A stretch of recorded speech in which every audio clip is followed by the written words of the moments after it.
Yeah, I thought I'd make another video. Anyway, remember when old Mehmet Oz, or whatever the hell his name is, which is real odd that that the Republicans would put up a guy that, I guess he's Muslim and whatever, but I guess it doesn't matter what religion as long as he was a celebrity and, you know, Oprah liked him and all that crap. But anyway, remember when he made that gaffe last week with John Fetterman about, I guess it was a gaffe. He said that local political leaders should have a say in whether abortions are permitted, according to this article. Well, now we have somebody, and this is a dipshit, 27-year-old dipshit, that's trying to run for, actually for Congress. North Carolina's 13th congressional district. Where the hell did they find these idiots anyway? But, you know, he's barely out of diapers. Anyhow, he wants a panel to do just that with women and girls that are victims and get pregnant through rape or incest. Now, see what the motive is here. See what the motive. I have said this, and I'll say it again, that no woman is obligated to tell anybody why she's getting an abortion. She should not have to justify it. This is telling these inquisitors whether they're a whore or whether they're virtuous. That's what this is. It's all double standard shit. Whereas it's not anybody's business why a woman would want to get an abortion, or a young girl. You see that? This guy, his name's Bo Hines. Anyway, he thinks it should be unlawful. Well, who cares? He's a damn man. He's never gonna be affected directly by it.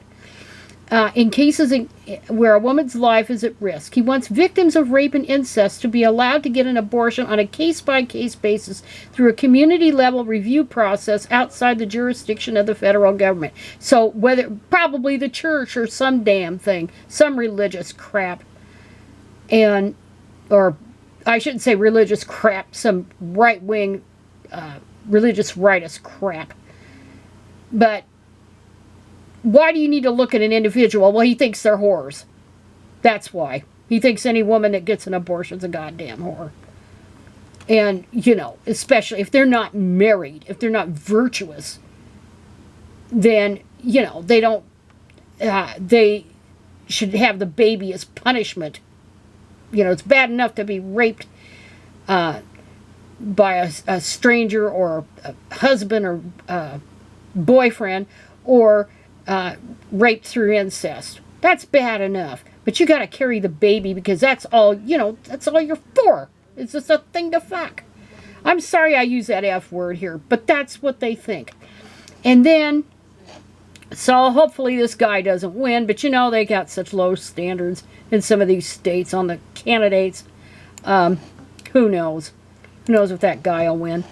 And then there was some article, and unfortunately it's behind a paywall, but a lot of it was excerpted through Jennifer Rubin.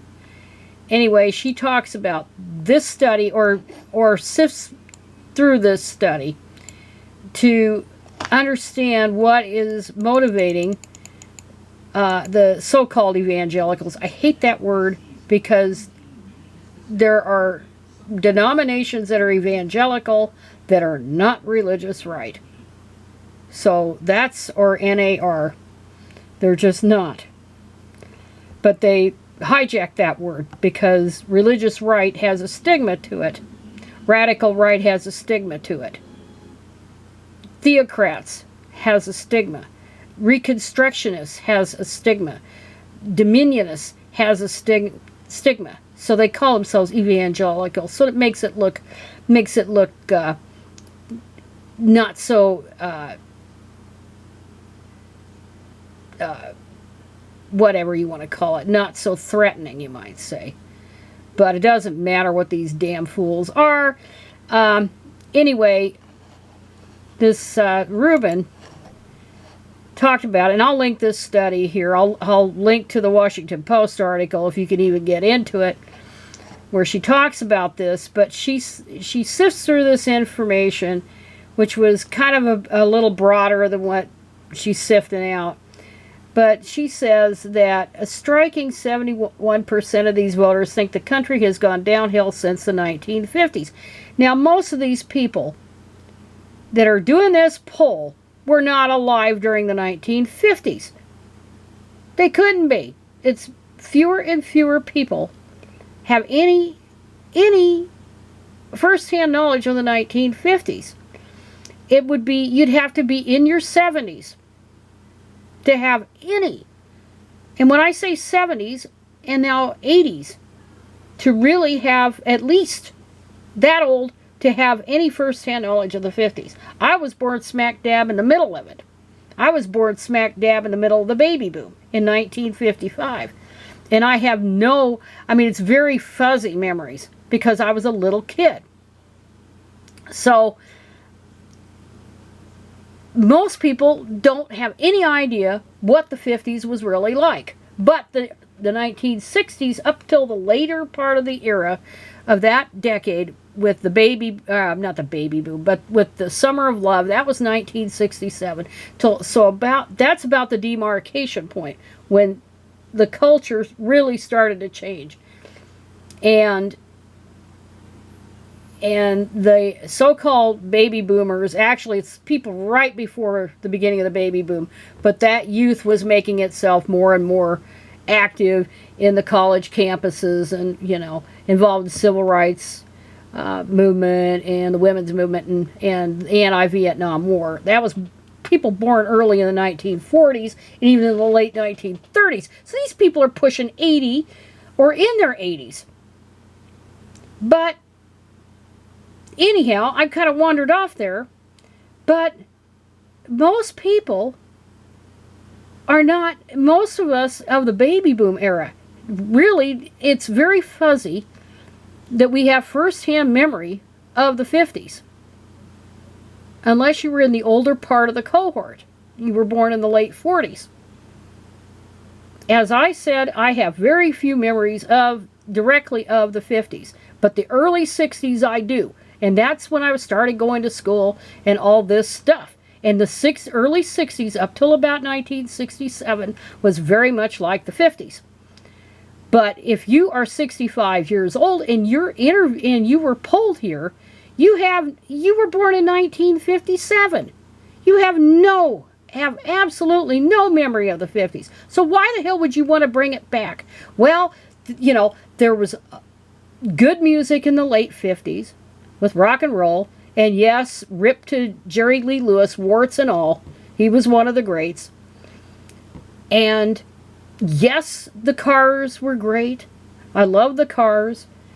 And the television shows. And I really like a lot of the television shows. They hold up quite well. But you got to understand, even the family-oriented ones like Ozzie and Harriet and Leave It to Beaver and Father Knows Best, Donna Reed, there were others. Always remember, the family, the so-called nuclear family, that was an aberrant of the father going out to work and the wife stay home. That was an aberrant. That was totally aberrant. Women were still going into the labor force, despite lots of them being fired after the men came home from World War II. That's what was the driving force behind pushing women into the home. But those actresses that were playing in those shows, they had careers. Always remember that. They didn't live like that in real life. None of them did. Harriet Nelson didn't. Barbara Billingsley didn't. Jane Wyatt didn't. Donna Reed certainly didn't. She was a feminist, real feminist. And pioneer. None of those women were that way. Always remember that. Always bear that in mind. But getting back to this is that Rubin wants to make it clear that what these evangelical types want, they want to bring back the 50s. even though they have no first-hand knowledge of it, they don't realize that the constricted era was in large part responsible for the 60s, the late 60s, being the way it was. So there was still segregation, still lots of racial segregation. There was, women were just totally second-class citizens. The white dudes reigned supreme, but of course, when they were making the money and the women were pushed out, those jobs were heavily unionized. They were blue-collar. Men didn't need that much education to, quote-unquote, support a family. They had it rigged with the family wage system, so they could hoard all the money and make good money, and the wife, forget it. She was kind of imprisoned in the home. And of course, still that family wage shit is still undergirds a lot of the wage disparity stuff. And I already talked about that. Why that is. It's not hard to figure out. But these same people that think it's going downhill and the worst thing that ever happened was getting away from the 50s, these are the people that supported the Reagan era, or their families did. And Reagan put through policies that sent all these jobs overseas. So that these jobs, these manufacturing jobs that were paying family wages, disappeared. And so women had to come in and pick up the slack. Total disregard of it, or not even thinking. They just want to bring it back. They just want to bring back that era. But that era was no good. Of course it was no good. Women, single people were heavily stigmatized. Gays and lesbians were all but invisible. And of course I said about heavily segregated.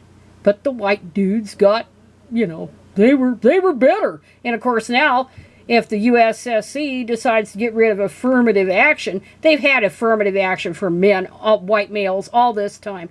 And I can't wait to see if they do that, they get rid of it, what they're going to do about veterans' preference. Are they going to get rid of that too? 10 Cents says they don't, because those even today, favor white dudes. And these people think that they really got it because of merit. There was no merit. There's never been such a thing. That's one of the big lies you're taught when you're growing up. Did you work hard? You play by the rules? Hey, you're going to do well in life. No. You got to kiss a lot of ass. You got to kiss a lot of ass and have the right connections. And that's how you get it. Or be born on third base or whatever, like Elon Musk and some of these other billionaires that have way too much money. So, anyhow, yeah, so this Ruben is just saying what I've said and been saying in my videos. And so, yeah, I'll link this thing. Yeah, but you can't, they don't even know what the 1950s was. These people, and you could bet the majority of these people were not even alive then, let alone have any memory of it. Because I'm pushing 70. Well, 68 in January. And it's fuzzy. Born in the mid-50s. So, how could any younger people be nostalgic for something they never directly experienced? Or were even around during the early 60s, which was as bad as the 50s. There's nothing good about it. Anyway, but yeah, I've been saying this. This is what drives the abortion thing, the anti-abortion nutters. This is what's driving all this. They want to bring that back, that 50s crap. But it was an aberration. And it's not coming back because the economy's too far down the road for it to ever return. So, anyway, that's my spiel for tonight.